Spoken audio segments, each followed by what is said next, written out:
My name's Lynn White. I'm the Education and Volunteer Specialist for Butler Soil and Water Conservation District. I'm going to show you today how to make a butterfly puddler to attract butterflies to your butterfly garden. The first item you'll need is a large flat container like this to build the puddler in. Now this one's made from plastic. You can get them made from clay and all sorts of other materials. I like to use plastic ones as they help to kind of keep the water in it so it's not evaporating and soaking out through the sides. A tray larger than this is actually better. This one's only 12 inches in diameter. If you can get one that's 16 inches in diameter, then the water won't need to get refilled quite as often because you should have water staying for a longer time between refills. Along with this, you'll need to have some rocks for the butterflies to land on, some sand to fill the container with, and this is going to sound kind of gross, but they like composted manure. They're not coming to the butterfly puddler for the water, they're actually coming there to get themselves some nutrients. And so I have a bag here with a small amount of composted manure in it. If you don't have access to composted manure, you can use compost, or you can even add a little bit of salt. So there's many different ways you can do this, but let me show you how easy it is to build one. So we have our container, we're going to add sand.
So as you can see, a butterfly puddler is really simple to build, and it's a great addition to your butterfly garden, because when we think about our butterfly gardens, we quite often make sure that we have the nectar producing plants that the butterflies need to eat, and we have the leaves that the caterpillars like to eat, but we forget about the other basic needs.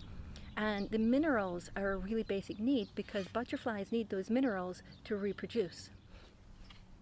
You can replenish the minerals in your butterfly puddler by dumping it out and rebuilding it. It's perhaps the best way to do it, because if you keep adding compost or you keep adding manure over time, you're just going to end up with a big pile of compost or manure.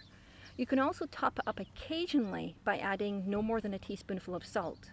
But again, you are going to want to dump the entire container out at some point and rebuild. If you want to learn about more ideas to attract butterflies and other wildlife to your yard, you can visit our website, which is butlerswcd.org, and you can also visit our YouTube channel. Thank you.